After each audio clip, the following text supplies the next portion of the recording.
High বন্ধুরা, চলে এলাম আপনাদের মাঝে আমার এভরি কুকিং 123 চ্যানেলে আপনাদেরকে স্বাগত। তো চিংড়ি মাছ আর পাট শাকের সাথে কিভাবে আমি রান্না করলাম তো আপনাদের সাথে শেয়ার করব। তো প্রথম থেকে শেষ পর্যন্ত দেখতে থাকুন।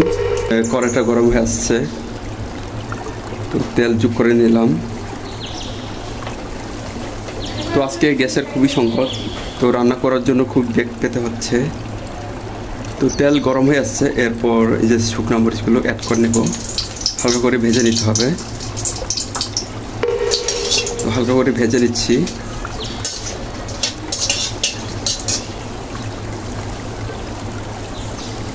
রসুন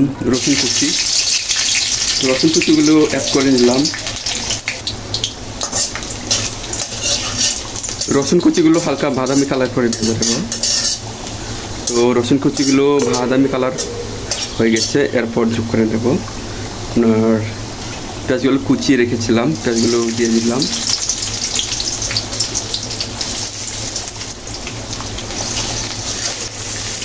তো পেঁয়াজগুলো হালকা বাদামি কালার করে ভেজে নিতে হবে, যেন পেঁয়াজের কাঁচা ফ্লেভারটা যেন না থাকে।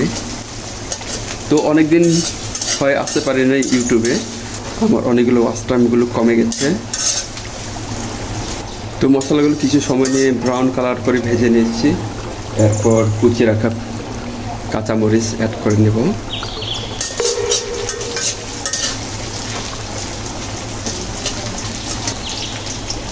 এক চামচের অর্ধেক জিরা দিয়ে দিলাম, হালকা পরিমাণ হলুদ দিয়ে দেব, এরপর ধনিয়া গুঁড়া দিয়ে দিলাম।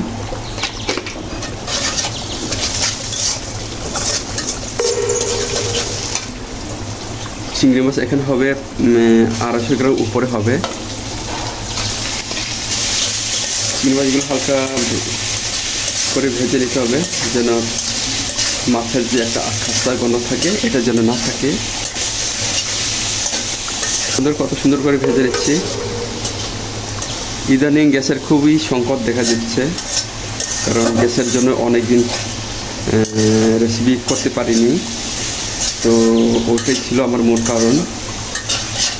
কারণ ইউটিউব বলেন আপনার ফেসবুক বলেন, অজুহাত দেওয়া যাবে না। অজুহাত দিলে আপনার নিজেরই সমস্যা, ওইগুলো বলে আর লাভ নেই, বলতে চাই না। এগুলো হালকা করে ভেজে নিচ্ছি। তো বন্ধুরা, চিংড়ি মাছগুলো কিছু সময় নিয়ে ভেজে নিলাম, একদম ভাজা হয়ে গেছে। তো চিংড়ি মাছগুলো বেশি করে ভাজা যাবে না, তাহলে চিংড়ি মাছগুলো খেতে একদমই শক্ত শক্ত মনে হবে। তো হালকা করে ভেজে নিচ্ছি। তো আমার যে সকল ভাই ও বোনেরা যেখান থেকে দেখছেন, লাইক দিয়ে দেখে নিও, তো বন্ধুদের মাঝে শেয়ার করে দিও।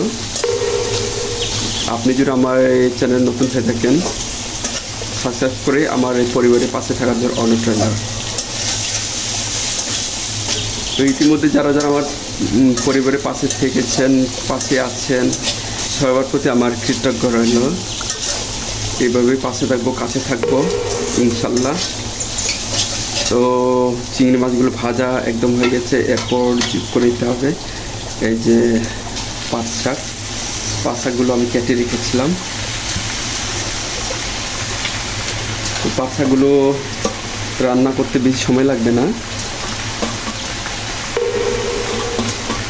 বেশি জোর হলে 5 মিনিট সময় লাগবে।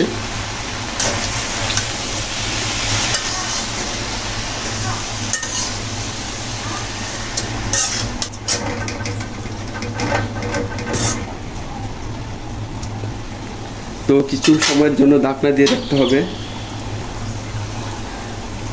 তো ঢাকনা দিয়ে রাখছি কিছু সময়ের জন্য। তো বন্ধুরা, 5 মিনিট সময় নিয়ে ঢাকনা দিয়ে রেখেছিলাম। যেহেতু এটা শাক, তো রান্না করতে বেশ বেগ পেতে হয় না, তাড়াতাড়ি হয়ে যায়। তো একটু চেখে দিতে হবে, চেখে নেব ঠিক আছে কিনা।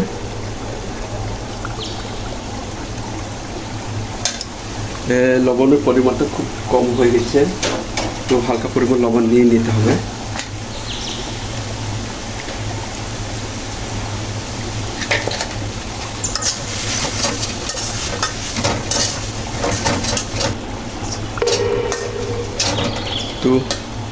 আরেকবার চেখে দেখতে হবে, চেক করে দেখব।